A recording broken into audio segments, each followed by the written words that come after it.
I'm delighted to introduce to Sportuccino this morning Callum Williams, the football commentator. Callum, welcome to Sportuccino. It's great to have you. How are you doing this morning? Richard, I'm very well. Thank you very much for having me. So, Callum, we've got England versus Scotland tonight. The return of Wayne Rooney as captain. Is that the right decision Gareth Southgate's made? Well, I don't think there are too many other options for Gareth Southgate, if I'm being totally honest. There's not too many other leaders that really stand out to me in that England national team. People will perhaps say you could very easily give it to somebody like a Gary Cahill, who perhaps could lead from the back, maybe even a Joe Hart. But I think Rooney is the more natural-born leader, and I think quite rightly so. He should remain England captain. I still don't fully understand the hurls of abuse that Wayne Rooney seems to be continuing to get by a lot of people these days. I think Wayne would admit that it's not been perhaps the most positive last couple of months. He's not played the best football of his career. But in my opinion, Wayne Rooney is still, if you put the ball at his feet, Wayne Rooney is still technically England's best player. And if you have an informed Wayne Rooney, if you have somebody who is confident, you have somebody who wants to play, instantly for me, England are better. The problem with Rooney is where do you play him? And I think because of the injury of Dele Alli, we may very well see Rooney push forward a little bit against Scotland. And in my opinion, I think Rooney has always done okay. He's done all right for Manchester United, particularly in that sitting role in midfield, because he's just technically that good of a footballer. He can play that role. He can also play many other roles as well. But I think I speak for a lot of England fans here by saying the closer Wayne Rooney is to goal, the better, and the better he becomes. So I think Wayne Rooney will be a little further forward against Scotland this evening. Again, obviously, as I just said, we know Dele Alli is out injured, so that'll give Rooney an opportunity. It's going to be interesting. We'll wait and see. But I think Rooney as captain, there's no need to change anything right now. I think you're spot on there with Rooney being closer to goal as possible. I find when he goes a little bit deeper, he becomes at times a bit of a headless chicken and is kind of going into areas where he necessarily doesn't need to be. What have you made of Gareth Southgate as the interim manager so far? They haven't got maximum points under him. Could that go against him in potentially getting the job full time, do you think? I think so. But ultimately, Richard, I think Gareth Southgate is the FA's man. I think regardless, unless he really messes things up, I think he's going to get the job anyway. He's come through this system, which we all keep hearing about at the FA. And obviously we've seen a progression now with Eddie Boothroyd coming in from the U19s to the under-21s, and obviously they got a late winner last night against Italy, which was a fabulous game. I think regardless, I think Southgate is going to get the job because he seems to tick all the FA's boxes. Well, whatever those boxes are, he seems to be ticking them. I think they've made it clear that they want an Englishman in charge. Again, that's perhaps another debate for another time. I'm a fan of having an Englishman in charge, but I'm also a fan of getting the best man for the job. And if he's not English, so be it. I understand the argument. We've gone down that route of the foreign manager with Sven-Göran Eriksson and Fabio Capello recently. But if there is a truly top manager out there, first of all, I don't think England can really attract a top manager anymore. If Pep Guardiola suddenly becomes available, he's not interested in that England job at all, and you wouldn't blame him at all. It does very much seem to be somewhat of a poisoned chalice at the moment. So I think Gareth Southgate is the FA's man moving forward. I really do. And what about up front? You mentioned Wayne Rooney a bit further forwards. We've now got Harry Kane back fit. Daniel Sturridge, he's not really getting in the Liverpool first team on a regular basis, but there's hints that he might start tonight. Who do you think they will start with, and who would you like to see up front? It wouldn't surprise me if Daniel Sturridge was to get the start today. I think Southgate, despite him having several tools at his disposal, he may very well want to put his own stamp, his own mark on this England team. He has the excuse to not play Harry Kane because of the injury that he's had. Yes, he scored against Tottenham and against Arsenal, I beg your pardon, and yes, he played and did very well from what I hear. But I think if Southgate is given the opportunity, I think he will stamp his own mark on this England team. So, yeah, it wouldn't surprise me at all to see Sturridge start. I'm just very interested to see who's supporting Daniel Sturridge or Harry Kane, or maybe somebody else, we don't know. Maybe because Southgate has worked with him in the past, maybe we see Marcus Rashford. Now, I think Rashford has been used obviously as a wide player for the last 6 months or so, maybe even further back. Southgate has used him as a wide player for the under-21s as well, but he's also used him as a centre-forward. So I think it'll be interesting to see if Southgate really, really wants to make a stance and wants to make this his England team. Does he go with something completely different? Because he's recalled Theo Walcott as well, let's not forget. Obviously, he can play wide. Andros Townsend may very well be an option out wide as well. And as strange as it sounds, we have seen stranger things happen. I personally wouldn't like to see this, but we've seen Rooney play out wide as well. And again, maybe Southgate does something like that. If he does, I would be stunned and would completely disagree with him. But as I said, we've seen stranger things happen, haven't we? So obviously, Jack Wilshere has come back into the fray as well. So the one thing that Gareth Southgate has is plenty of options. And we all know how feisty, how fiery this rivalry can be. There's certainly no added fuel needed. So it'll be interesting, but as I said, you have to start Rooney, and I think he'll start a little deeper, and I think Harry Kane will start just ahead of him. Well, you say England have got plenty of options. Well, one of the options for Gordon Strachan was Charlie Adam, which he decided not to pick. What do you make of this current Scotland squad, and what do you make of their performances under Gordon Strachan right now? They didn't have a very good result in their last match day in these qualifiers, did they? No, it's not been the... how do I put this delicately? It's not been a great spell for Scotland, has it? And clearly Gordon Strachan is operating on eggshells at the moment. And look, we've known for some time now that Scotland have some very good individuals. And I think that the headline which we almost watch and take note of here is that Scott Brown is back, obviously. He wants to play for Scotland against England.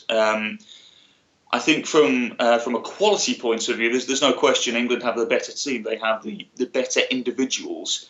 But Scotland, for me, I think may very well be up for this a little more than England. Not saying the England players aren't up for it. Of course they are. It's a game against Scotland. These are the games, these are the fixtures that you circle in the calendar. But I think Gordon Strachan's men will be up for this and expect blood and thunder and plenty of guts in midfield, I think, in particular.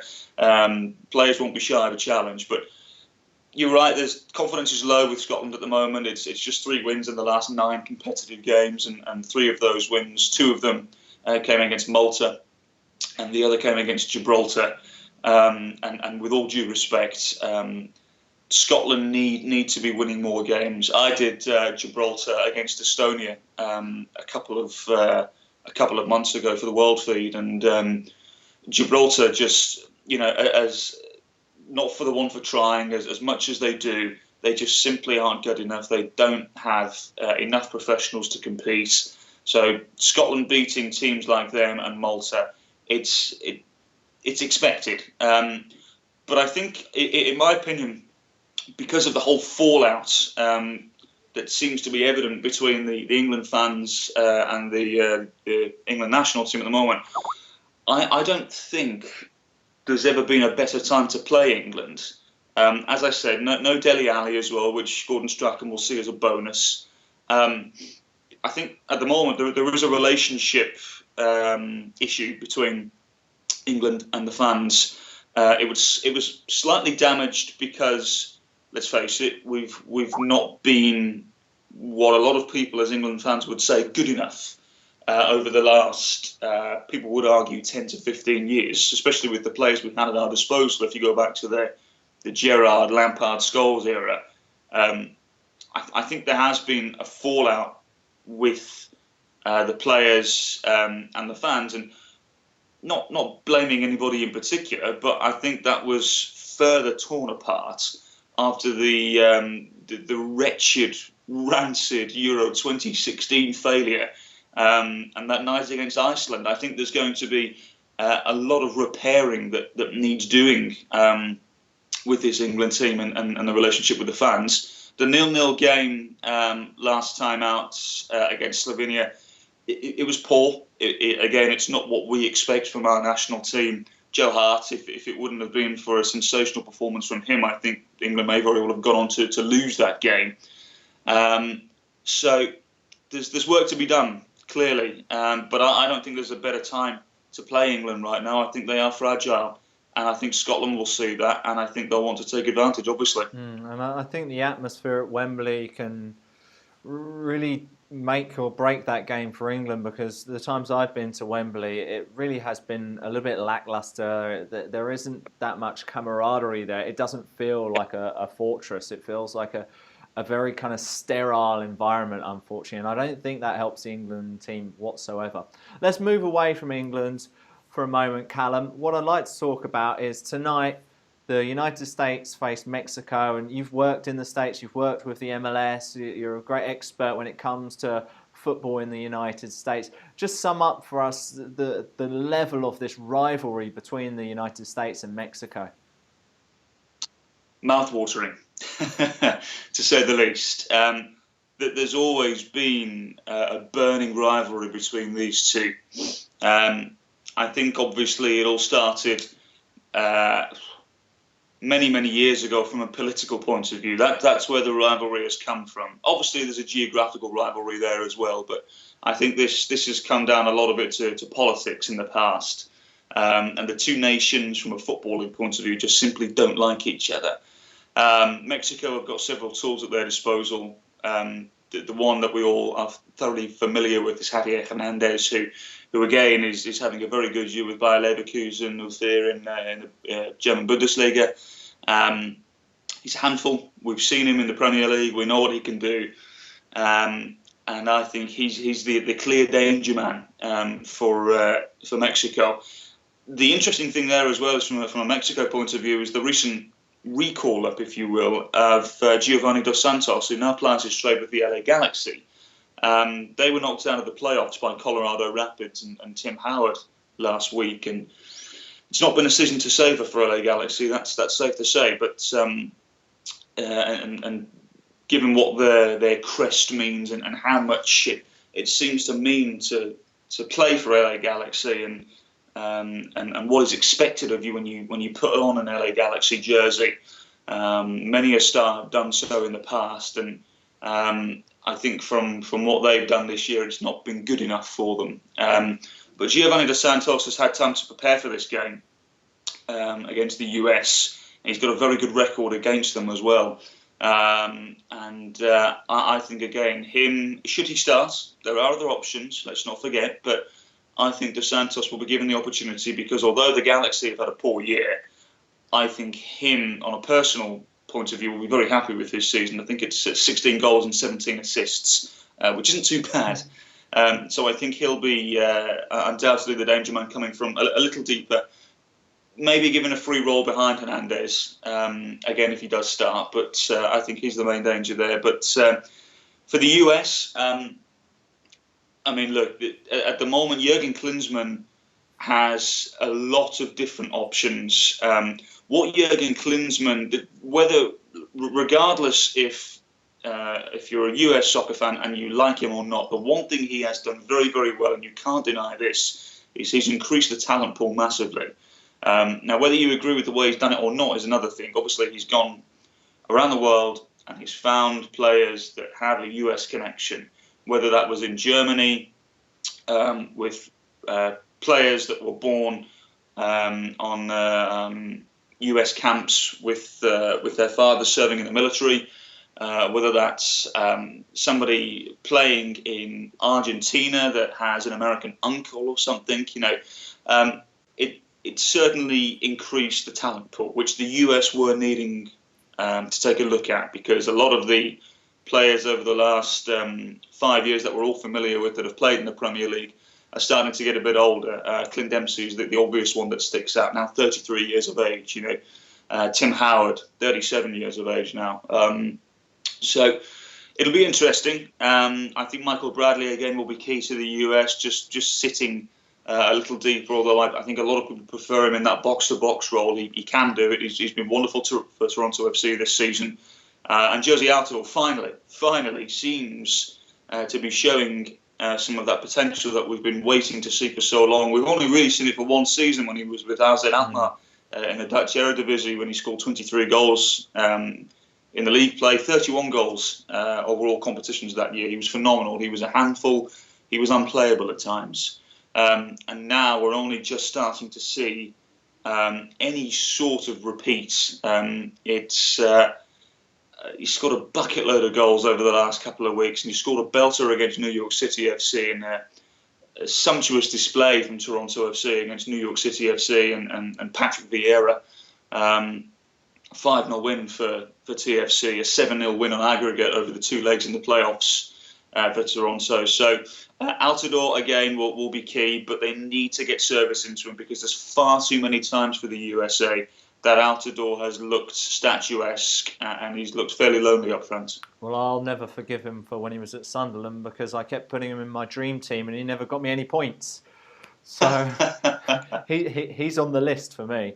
Anyway, Callum, it's been really great to get your thoughts on everything related to do with the States and England and everything to do with that. Just quickly, Callum, tell our viewers how we can continue to follow you on Twitter and social media, please.